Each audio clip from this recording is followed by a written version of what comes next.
Está com a Bíblia aí, meu povo? Então, estamos armados? Então vai, Romanos capítulo 15. Para os desarmados eu coloquei o texto aqui, ó. Para os desarmados tem o texto aqui. Romanos 15, 17. Romanos 15, 17. Eu acho que eu vou ler o texto daqui, porque aqui eu tenho o NVI, a Nova Versão Internacional, e aqui eu tenho a Almeida Revista, para não dar confusão na leitura, eu vou ler com esse aqui então, tá bom? Diz assim a palavra: portanto eu me glorio em Cristo Jesus, em meu serviço a Deus. Não me atrevo a falar de nada, exceto daquilo que Cristo realizou por meu intermédio, em palavra e em ação, a fim de levar os gentios a obedecerem a Deus, pelo poder de sinais e maravilhas, e por meio do poder do Espírito de Deus.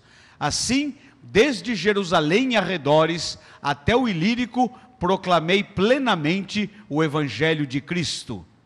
Sempre fiz questão de pregar o Evangelho, onde Cristo ainda não era conhecido, de forma que não estivesse edificando sobre alicerce de outro, mas antes, como está escrito, hão de vê-lo aqueles que não tinham ouvido falar dele, e o entenderão aqueles que não o haviam escutado.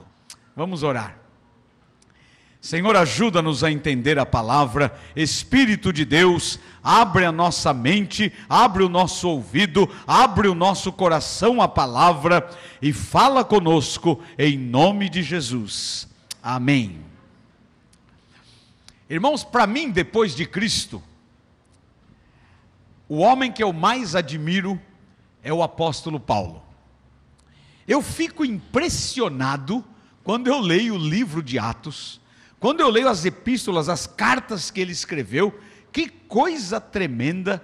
E meus irmãos, eu às vezes fico pasmo de ver como é que Paulo plantava igrejas.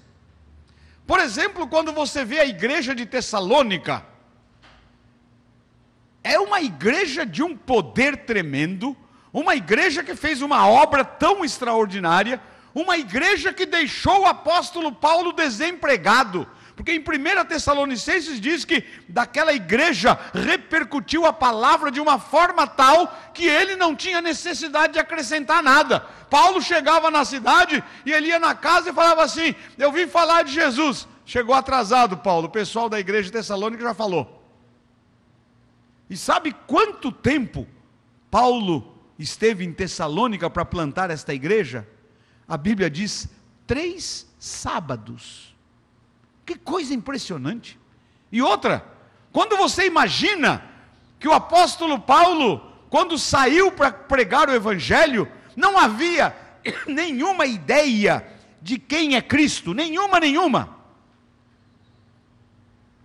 Imaginem que ele chegava nos lugares, ninguém tinha ideia de quem é Cristo e o que Cristo fez.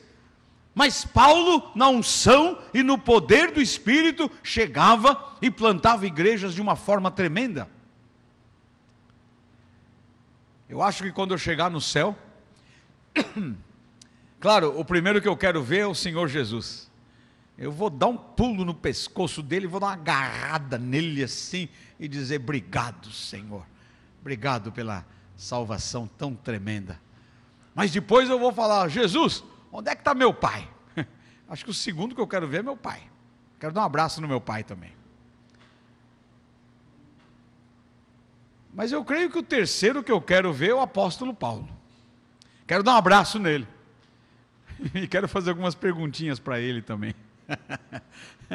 Apesar que eu acho que lá Deus vai revelar tudo. Mas quando eu olho o apóstolo Paulo, que homem tremendo. E nesse trecho aqui da Bíblia, o apóstolo Paulo põe bem claro a sua visão e parte da sua estratégia. E eu creio que Deus inspirou Paulo para deixar registrado na palavra, para que nós possamos aprender com ele algumas verdades e alguns princípios. Por exemplo, dá uma clicadinha para frente, minha filha. A primeira coisa, olha a visão que Paulo tinha. Ele queria alcançar os povos ainda não alcançados. Olha o que diz o versículo, no capítulo 15, o versículo 20. Sempre fiz questão de pregar o evangelho onde? Onde, irmão?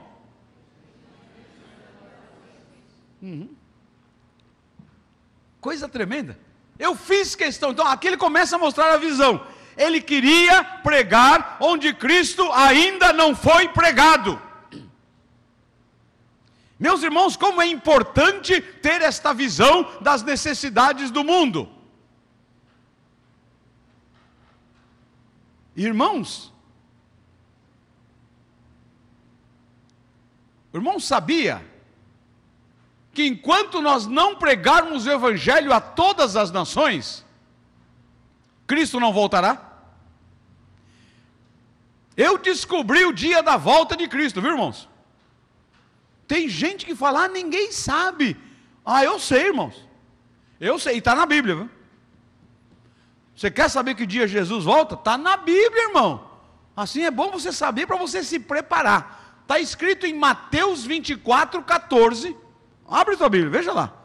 Está lá, o dia da volta de Cristo. Mateus 24, 14. Está marcado ali o dia, o mês, o ano, até o minuto, até a hora, até o segundo que Jesus vai voltar.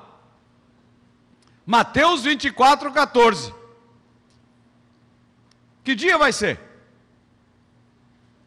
Pode falar, irmão, que dia vai ser? No dia que o evangelho for pregado a todas as nações. Amém, gente? Que mês vai ser? No mês que o evangelho for pregado. Que ano vai ser? No ano que o evangelho. Que hora vai ser? Na hora que o evangelho for pregado a todas as nações. Irmãos, é uma questão lógica. Porque o povo tem que ouvir que Cristo morreu na cruz para salvá-los. Por isso que a igreja tem que ter esta visão de enviar missionários para os povos não alcançados. Os irmãos sabiam que aqui dentro do Brasil há povos que ainda não estão alcançados com o evangelho? No Brasil nós temos aproximadamente 200 tribos indígenas. Destas 200 tribos indígenas, 100 aproximadamente, 100 tribos não têm contato nenhum com o evangelho. Dentro do Brasil. Agora eu pus um mapa aqui, feito pela CEPAL. Se alguém pudesse apagar essa luzinha aqui, vai ficar mais fácil a gente ver a legenda ali, para entender um pouquinho esse mapa. O irmão pode dar uma apagadinha aí, por favor? Se dá uma apagadinha nessa luz aqui, vai facilitar para a gente. Olha, a parte vermelha é a parte do mundo hoje onde existem a maior concentração de povos não alcançados com o evangelho. Está vendo ali o norte da África, o Oriente Médio e aquela região da Ásia. Irmãos, o norte da África praticamente é muçulmano. Aqueles países ali. Ao lado ali entra o Oriente Médio, maioria então a Arábia Saudita, são países muçulmanos. Depois quando vai invadindo para lá, tem todo aquele leste europeu. Aquele leste europeu é onde está lá o Tajiquistão, onde está o Irã, o Iraque. Depois vem ali a Índia e ali mais ao norte a China. São países hindus, budistas e muçulmanos. A grande concentração está ali. Agora, meus irmãos, a igreja precisa enviar missionários para essas regiões. Irmãos, é uma tremenda... Nós temos uma visão tão errada, irmãos, mas tão errada do que são esses países. Porque, infelizmente, você dá muito crédito ao noticiário. E é um problema sério. Quer ver? Deixa eu só contar para os irmãos como é que o noticiário nos engana. Eu estava pregando nos Estados Unidos. Eu estava pregando numa igreja lá. E aí, o pastor da igreja chegou para mim e falou: ai, pastor Edson, desculpa, eu tenho uma notícia muito triste para você. Eu falei: qual é a notícia, irmão? Ele falou: olha, no Brasil está uma grande revolução. No Brasil o negócio está feio. O Brasil está em guerra. Eu pensei: o que será que está acontecendo? Aí ele falou: não, porque eu vi a notícia hoje, e eu vi os policiais enfrentando, e o povo enfrentando os policiais, e eu fiquei pensando, o que está acontecendo? Aí, ele falou: vamos pedir oração pelo Brasil, pedir oração na igreja, irmãos, o Brasil está em guerra. Quando eu cheguei à noite em casa, então claro, eu fui ver o que estava acontecendo. Quando eu liguei a televisão, sabe o que era, irmãos? Na porta da Volkswagen em São Bernardo, os trabalhadores estavam em greve, então tinha aqueles trabalhadores fazendo piquete para evitar que os trabalhadores entrassem. Então houve um confronto entre os trabalhadores e a polícia. Então naquele confronto foi filmado os trabalhadores jogando pedra, aquelas bombas coquetel molotov, e a polícia jogando aqueles gás lacrimogênio, aquele negócio todo. Aquele pastor veio e falou para mim: o Brasil está em guerra, quando era na porta da Volkswagen em São Bernardo, numa rua só. Agora, irmãos, quando você vai a determinados países, por exemplo, nós estamos recebendo muita notícia do Irã, não estamos? Irmãos, há 3 semanas atrás eu estive com um missionário que é missionário no Irã. Então, conversando com ele, eu falei: rapaz, lá no Irã o negócio, aí que tá, olha a minha ideia, era igual ao do irmão, lá está em guerra.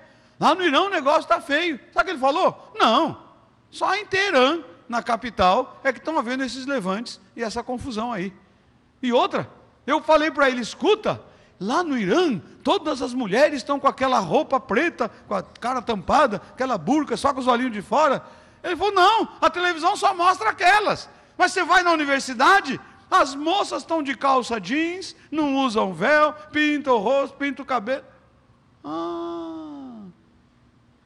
Sabe, irmãos, nós temos uma visão errada. Então quando você olha assim, então eu lanço um desafio para você, irmão.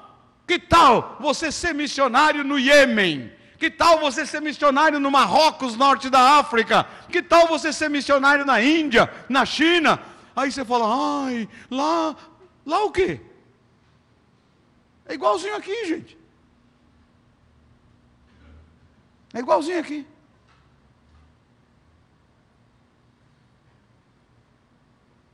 É igual o sertão. Irmãos, primeira vez que eu fui para o sertão, olha a ideia de um caipira de São Paulo, do que é o sertão. A primeira vez que eu fui para o sertão, sabe o que eu esperava? Já viu, sabe aqueles lagos que quando seca fica aquele barro rachado? Sabe aquelas vaquinhas assim que está de pé pela misericórdia, é só osso e pele? Sabe, aqueles sujeitinhos pegando aquele milho seco e tal. Claro que em alguns lugares eu sei que tem isso. Mas, irmãos, primeira vez que eu fui para o sertão, eu fui em Patos, na Paraíba. Quando eu cheguei em Patos, falei: cadê o sertão? Não, aqui é sertão. Gente,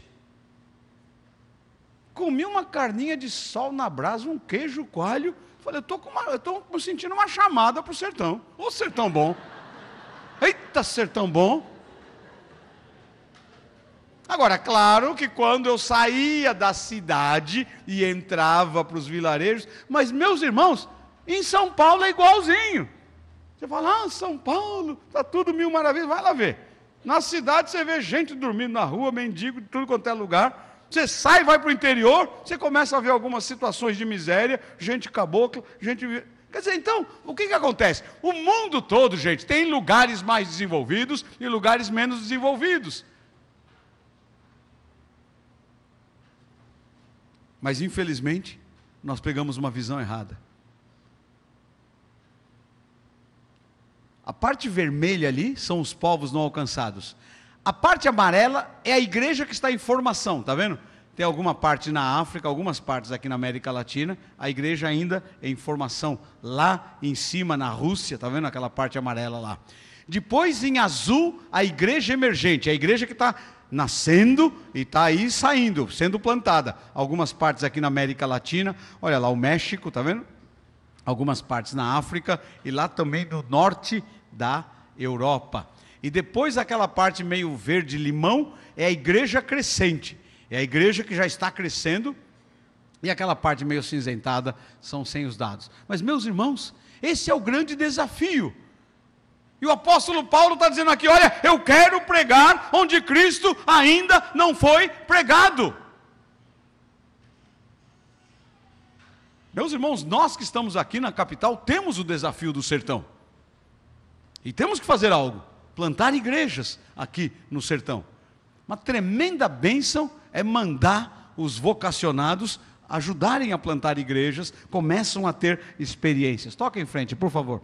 Então, primeiro, Paulo queria alcançar os não alcançados. Em segundo lugar, Paulo respeitava o trabalho dos irmãos. Olha o que ele diz aqui no final do verso. De forma que não estivesse edificando sobre o alicerce do outro. Paulo respeitava os irmãos que já estavam plantando igrejas naquela cidade. Paulo chegava na cidade e ele encontrava lá a igreja presbiteriana. Sabe o que ele falava? Irmãos, Deus abençoe, continuem firmes, eu vou para outro lado, porque vocês estão plantando igreja aqui.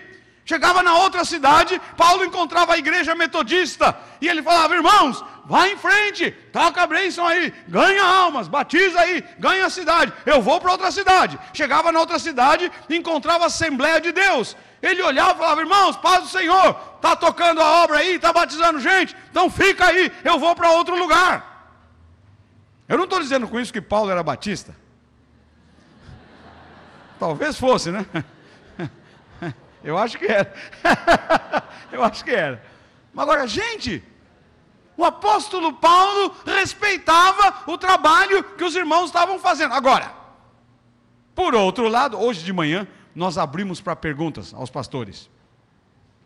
E teve um pastor que perguntou isso, ele falou, pastor Edson, mas se eu chegar numa cidade, e a igreja que está naquela cidade, está capengando, não faz nada, fica só dentro das quatro paredes, o que eu faço? Vai e planta uma igreja nova lá que vai alcançar a cidade. Claro, se a igreja não está fazendo nada, o que você vai fazer? Agora, graças a Deus que eu acho que Paulo não teve esse problema. Ele plantava igrejas e respeitava o trabalho do irmão. Toca em frente, por favor. Agora, por que Paulo tinha essa visão de ganhar os não alcançados? Por que ele respeitava o trabalho dos irmãos? É porque ele era um homem cheio do Espírito Santo. Diga amém. Amém. Irmãos, olha que coisa tremenda que ele diz aqui no verso 19. O trabalho dele era feito pelo poder de sinais e maravilhas e por meio do poder do Espírito de Deus, assim que desde Jerusalém e arredores até o Ilírico, proclamei plenamente o Evangelho de Cristo. Aleluia. Sabe qual é a ideia aqui? Irmãos, Paulo está dizendo o seguinte, não era pela minha força, não era pela minha capacidade, mas era o Espírito Santo operando em mim. Meus irmãos, mais do que nunca, a igreja precisa ser cheia do Espírito Santo. Muitos de nós pensamos que, olha, você lê um texto como esse, você fala assim, que maravilha, o Espírito Santo é para o apóstolo Paulo. Não, é para mim também. Alguns oram, Senhor, enche o pastor com o Espírito Santo, Senhor, enche o missionário com o Espírito Santo, e esquece de orar, Senhor, enche a minha vida com o Espírito Santo. Diga amém. Meus irmãos, o Espírito Santo é o poder de Deus, é a capacitação de Deus para todo crente. Irmãos, nós vivemos numa batalha espiritual. Irmãos, é uma batalha séria. O diabo é muito real, e ele quer fazer tudo para impedir o avanço do Evangelho, mas é por isso que o crente tem que ser cheio do Espírito Santo. E outra coisa, O Espírito Santo dá vitória sobre o mundo, sobre a carne, sobre o diabo, vitória sobre o pecado. O Espírito Santo fortalece o crente e, principalmente, o Espírito Santo dá unção ao crente, de tal forma que a palavra do crente tem uma autoridade extraordinária. E agora, meus irmãos, o poder do Espírito é para mim e para você, diga amém. Amém. É para mim e para você, é para todos nós. Deus quer que vivamos cheios do Espírito Santo. E o apóstolo Paulo está dizendo que a obra que ele fazia, e olha que interessante, sinais e maravilhas. Meus irmãos, Paulo foi usado por Deus para curar enfermos. Paulo foi usado por Deus para expulsar demônios. Eu fico pensando, eu fico imaginando, e quero lançar um desafio para você. Eu percebi que a cidade do Recife é uma cidade que está muito mergulhada na idolatria, na imoralidade, na farra, na libertinagem. Você percebe, andando pela rua. Agora, o que precisa acontecer? Precisa mudar isso. Então, um bom modelo, eu queria lançar um desafio para vocês. Estudem Atos 19, quando o apóstolo Paulo, eu não sei se é 19 ou 17, quando o apóstolo Paulo chega na cidade de Éfeso. Irmãos, o apóstolo Paulo virou do avesso a cidade de Éfeso. E claro, ele foi ameaçado, mas Deus o protegeu. Sabe por quê? Em Éfeso havia um ídolo chamado Diana. Essa Diana tinha dois nomes, Diana e Artemis. Era um ídolo que a cidade inteira cultuava. Tinha o templo da deusa Diana. E essa deusa Diana era uma coisa terrível, porque era uma deusa da imoralidade. Então, nas festas de Diana, gente, rolava libertinagem sexual para todo lado, igual carnaval no Brasil. Agora é interessante. O apóstolo Paulo começou a pregar, e o povo começou a aceitar Jesus. E claro, Paulo, no poder do Espírito, foi pregando, e aquele povo reconheceu o pecado da idolatria, e fizeram uma grande fogueira no centro da cidade, e meteram fogo nos ídolos, e acabaram com o negócio. Sabe o que aconteceu? O sindicato dos fabricantes de imagem, liderado, o presidente do sindicato chamava-se Demétrio. Liderado por esse Demétrio, eles foram para as autoridades e falaram: olha, esse Paulo louco chegou aqui na cidade, e ele está, olha que coisa, ele está mudando os costumes da nossa cidade. Por quê? A pregação de Paulo trouxe um avivamento tal, que o povo se converteu e queimou os ídolos na cidade. E outra coisa, havia uma moça endemoniada, que dava muito lucro para os seus, incrível, dava lucro pelas adivinhações que fazia. Paulo expulsou o demônio da menina, acabou as adivinhações, aí o pessoal ficou bravo. Impressionante! Paulo foi usado por Deus para transformar a cidade, porque era um homem cheio do Espírito Santo. Agora eu imagino, meus irmãos, se a primeira igreja batista de Recife, se cada membro aqui for cheio do poder de Deus, a cidade de Recife vai ser abalada e transtornada pelo poder de Deus. E meus irmãos, o Espírito Santo está aqui, amém? O poder está à tua e à minha disposição. Basta simplesmente você dizer: Senhor, enche-me desse poder, o mesmo poder que o Senhor deu a Paulo, dá para mim e usa-me, e Deus vai te usar de uma forma maravilhosa. Toca em frente, por favor, minha filha. Olha agora a dependência. Nós vimos a visão de Paulo, o poder de Paulo, agora a dependência de Paulo. Olha que coisa tremenda. Quem faz a obra é Cristo e não Paulo. Olha o que ele diz nesse verso, ele põe bem claro: não me atrevo a falar de nada, exceto daquilo que quem realizou, irmãos? Cristo realizou por meu intermédio, em palavra e em ação, a fim de levar os gentios a obedecerem a Deus. Meus irmãos, eu fico impressionado com esse verso. Sabe o que Paulo está humilde aqui? Sabe o que ele está dizendo? Não sou eu, Paulo, é Cristo em mim, aleluia. E meus irmãos, esse é um problema sério. Se você disser, olha, a nossa igreja vai bem por causa do pastor Joel. Não! A nossa igreja vai bem por causa de Cristo no pastor Joel. Você entendeu o negócio? É o que Paulo está dizendo aqui, ó. Não sou eu, Paulo. E meus irmãos, eu tremo e temo como pastor de uma igreja, porque eu descobri uma coisa: eu posso dirigir a igreja do meu jeitão, com a minha visão, mas eu não quero isso. Eu quero que Cristo faça a obra através de mim. Paulo deixa bem claro: eu não vou me atrever a falar de nada, a não ser aquilo que Cristo fez por meu intermédio. Então, esse verso aqui acaba com as perguntas que eu disse que eu ia fazer para Paulo lá no céu.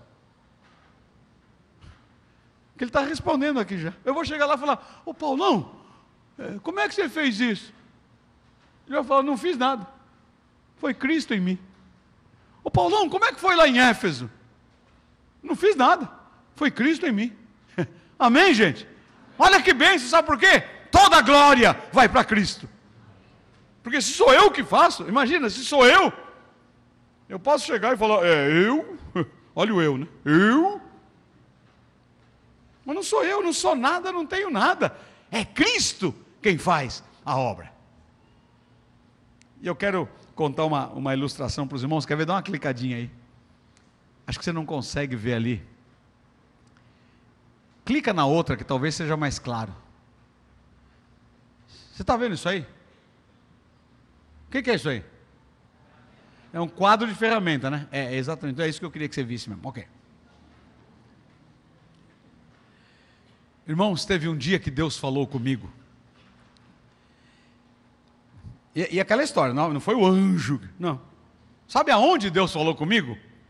Numa oficina mecânica. Eu não sei como é que são as oficinas mecânicas aqui em Recife, mas lá em São Paulo são terríveis. As oficinas mecânicas lá em São Paulo tá cheio de foto de mulher nua nas paredes. Não sei se aqui é igual. Porque lá em São Paulo vai fazer propaganda de pneu, põe uma mulher nua. Propaganda de ferramenta, uma mulher nua. Tudo que é propaganda que interessa aos homens, eles põem uma mulher nua na parede. Então você tem que entrar na oficina meio assim, né? Mas eu entrei na oficina, meu carro estava com problema. Naquela época era um problema de carburador. Hoje nem mais tem quase essa peça em carro, porque hoje é injeção eletrônica. Mas estava com problema no carburador, não estava precisando de regular lá. Bom, eu levei o carro na oficina e chegou lá. Eu gosto muito de ferramenta, eu gosto, sabe? E o meu mecânico, ele era muito bem organizado. Então tinha uma parede assim, que ele tinha um quadro de madeira, com todas as ferramentas penduradas ali, tudo arrumadinho, em ordem, mais ou menos como essa aqui, sabe? E eu me lembro que formava aqueles triângulos assim, tinha uma chave de fenda grandona, a outra um pouquinho menor, a outra menor, até chegar na pequenininha, tudo arrumadinho ali na parede. E Deus começou a falar comigo. Deus disse assim: ô Edson, o carro é o mundo. E Deus disse: e eu sou o mecânico. Eu estou consertando o mundo, o carro. Você, Edson, você é apenas uma ferramenta. Quem faz a obra sou eu e não você. Eu falei: legal.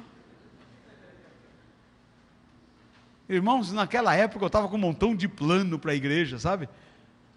E Deus falou para mim: entrega a igreja. Eu falei: mas Senhor, eu amo tanto a igreja, eu tenho tanto plano, não sei o quê. Deus falou: entrega. Mas Senhor, entrega. Eu não sei porquê, irmãos, toda vez que eu brigo com Deus, Deus ganha. Não sei porquê. E aí ele ganhou. Ele ganhou, eu falei, tá bom, senhor, a igreja é tua, pode fazer o que o senhor quiser. E aí eu fiquei olhando ali as ferramentas, e Deus me disse, você é apenas uma ferramenta, quem faz a obra sou eu. E eu estava olhando ali, tinha uma chave de fenda grandona, outra um pouquinho menor e tal. Deus me disse bem claro assim, olha, eu tenho ferramenta grande. Billy Graham, Dr. Shed, Pastor Joel, ferramenta grande. E no final daquela chave de fenda grande, tinha uma chavinha de fenda pequenininha assim. Deus falou, Edson, você é aquela pequenininha lá. Eu falei, tá bom, porque pelo menos eu estou no quadro, né? E está no mesmo quadro que Shed, Billy Graham e Pastor Joel, eu estou bem, né? Aí eu estava lá, aquela... E aí eu fiquei olhando. O mecânico tinha que tirar a tampa do carburador, então ele precisava tirar uns parafusos desse tamanho mais ou menos. Aí sabe o que o mecânico fez? Ele foi lá e falou, vem cá, Dr. Shed. Pegou a ferramenta grande e tirou o parafuso grande. Aí ele tirou a tampa do carburador. Dentro do carburador tinha uns parafusos pequenininhos assim. Aí Deus foi lá e falou, vem cá, Edson Queiroz, eu preciso de você agora. E sabe o que Deus falou comigo? Se eu tentasse tirar o parafuso grande com a chave de fenda pequenininha, não ia funcionar. Tampouco ia funcionar se eu fosse tentar tirar o parafuso pequenininho com a chave grande. Deus falou para mim, você é pequenininho, mas você é muito importante no meu trabalho. Eu falei, aleluia, Senhor. Meu querido irmão, minha querida irmã, não importa o teu tamanho, se você é chave de fenda grande, bem experimentado, com muita experiência no reino, ou se você tem pouquinha experiência, o que vale é a tua vida na mão de Deus. Deus vai te usar, diga amém. Amém. Mas Deus continuou falando comigo. Eu estava ali olhando as chaves, né? E contente, porque pelo menos são uma chave de fenda pequenininha. Eu estava ali olhando. Aí Deus falou assim, você já pensou, meu filho, se a chave de fenda tivesse vontade própria? Você já pensou se o mecânico fosse lá pegar a chave de fenda? E a chave de fenda falava para o mecânico, desculpa, não está muito legal hoje, usa a outra aí do lado. Nós estamos rindo, mas muitos de nós estamos falando isso para Deus. Ah, Deus, não me chama não, chama o outro aí do lado. É como aquele que diz, eis-me aqui, envia o meu irmão. Não é assim não, envia-me a mim, amém? Eis-me aqui, envia-me a mim. Mas aí, meus irmãos, eu continuei olhando lá, e Deus falou bem claro comigo, você está vendo essas chaves aqui? De vez em quando elas precisam ser afiadas. Eu me lembro, tinha uma chave de fenda que não estava muito boa, e meio dilacerada assim na ponta. Aí o mecânico vai numa peça que tem um motor e uma roda de concreto, chama esmeril, e aquela roda começa a rodar. Aí o mecânico pega a chave de fenda, encosta naquela roda, a hora que ele encosta, sai aquelas faíscas assim para baixo, e eu fico imaginando, se a chave falasse, ele ia falar, ai, está doendo. Mas aí Deus falou bem claro comigo, ele falou, meu filho, quando eu permito lutas, dificuldades, sofrimentos, tribulações na tua vida, é porque eu estou te afiando, para que você seja uma ferramenta boa. Meus irmãos, nós vamos ter maturidade espiritual. Quando Deus permite estas lutas e tribulações, é porque Ele está nos moldando e Ele está forjando o caráter de Cristo em nós. Diga amém. Amém. Mas aí eu estava olhando ali, e Deus falou comigo, está vendo, meu filho? Todas as ferramentas estão disponíveis.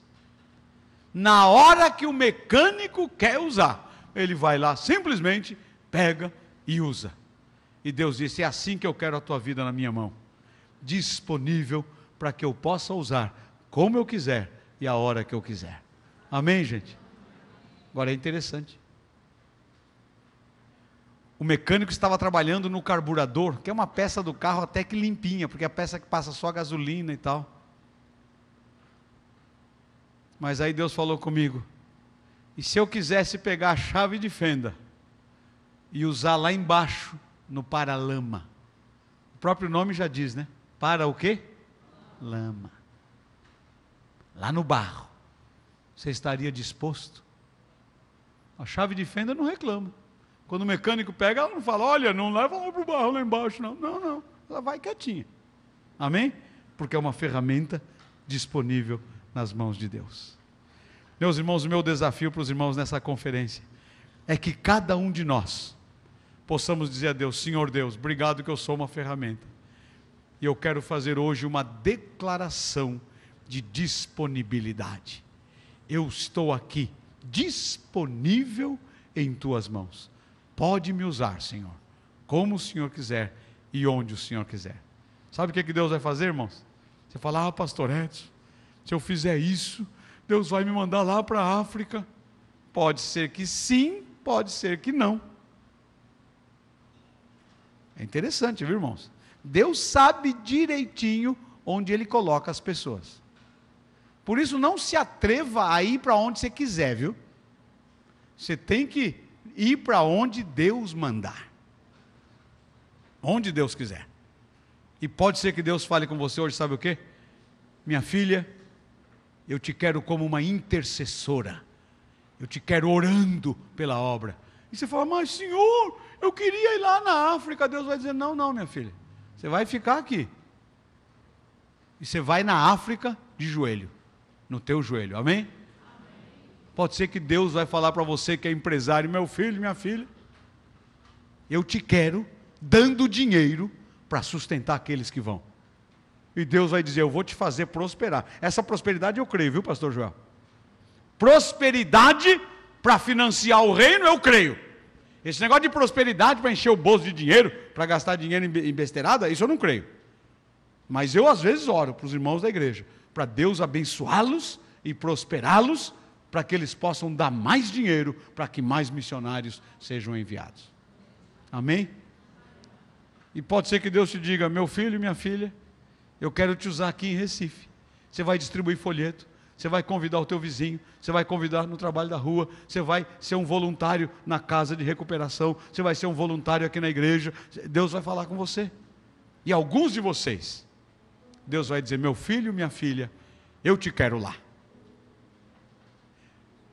Eu me lembro quando Deus me chamou, irmãos, eu não tinha nem ideia de onde nem como, mas eu disse para Deus, está aqui minha vida, disponível nas tuas mãos, pode fazer o que o Senhor quiser.